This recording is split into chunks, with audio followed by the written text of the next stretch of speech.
Today I want to clear up one of the most confusing parts of retiring early: health insurance before Medicare kicks in at age 65, and how the ACA and Medicare income rules are very different. If you're thinking about retiring in your early or mid 50s, this can save you tens of thousands of dollars, so it's worth understanding. Let's look at an average example. You retire at age 54 using the rule of 55, so you can access your 401k without penalties. You're married. Let's use the median annual household income, which is $80,000. Before age 65, most early retirees use ACA marketplace insurance, also known as Obamacare. Here's the key thing most people misunderstand. The ACA does not have Medicare-style income cliffs. There's no penalty for earning $1 too much. Instead, ACA subsidies are based on your current year income. As income goes up, subsidies gradually decrease. There's no sudden surcharge, and that makes the ACA very friendly for early retirees. For a married couple earning $80,000, that's roughly 300% of the federal poverty level.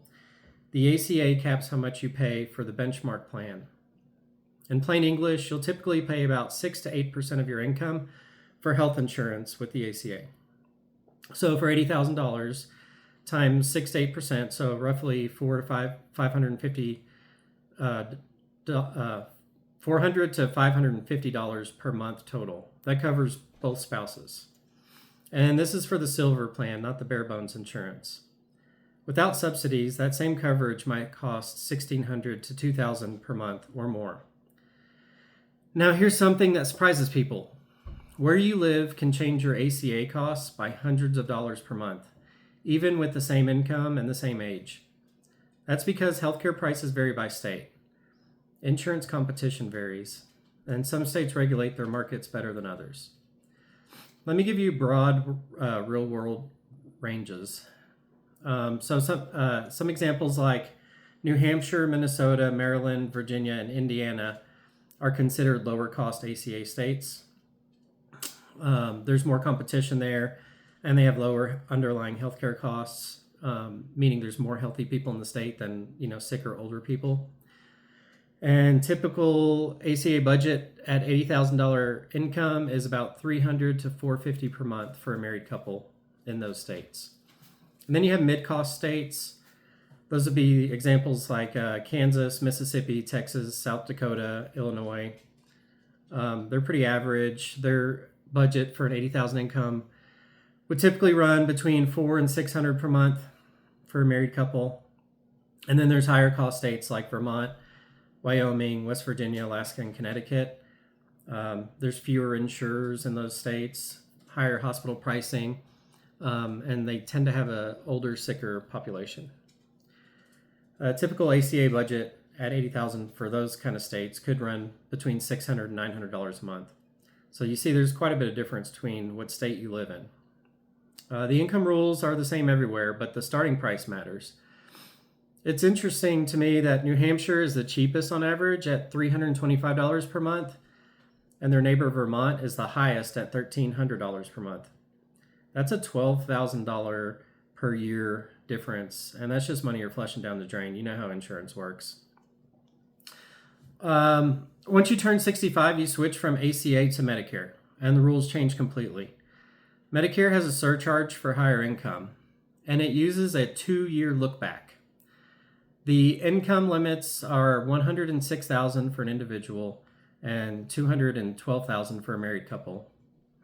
If you earn $1 more than that in the 2-year look back period, you'll pay higher for Medicare Part B and D, somewhere between $90 and $520 per month, depending on how much you earned above those income caps. That could be between $1,000 and $6,000 per year. The two parts of Medicare that matter here, as I mentioned, are Part D and B. Part B covers your doctor visits, outpatient care, and medical services. So that's kind of just your basic run-of-the-mill doctor visits, that kind of thing. Part D is your prescription drugs. Those are the parts where the costs go up. And here's the part that a lot of people miss. Your income at age 63 and 64 affects your Medicare costs at age 65. And your income at age 64 and 65 affect your Medicare costs at 66, and so on. So if you have a big income year right before Medicare, you can pay higher premiums even after you retire. Here's an easy way to think about it. From ages 54 to 62, this is kind of your income flexibility phase. You can get ACA insurance and control your income. This is a good time to talk to your financial advisor about Roth conversions. And then from age 63 to 64, those are your income protection phase. You need to avoid large income spikes and try to have your big Roth conversions done before age 63 or that year's tax return. And just aim to stay below the $106,000 or $212,000 income levels if that's important to you, not paying the higher Medicare premiums. Keep your income stable, avoid crossing Medicare income thresholds, and aim for smooth, predictable cash flow. In summary, ACA rewards flexibility. Medicare penalizes income spikes. That difference drives almost all early retirement health insurance planning.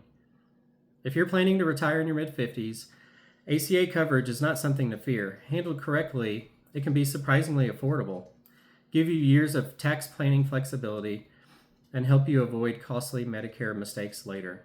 The key is understanding when income helps you and when it hurts you. If this helps clarify early retirement health insurance, consider subscribing. If you have experience or tips for this topic, please let us know in the comments. If you've made it this far, you deserve a dad joke. I asked my teenager where they see themselves in 5 years. He said moving out of the basement and into your master bedroom.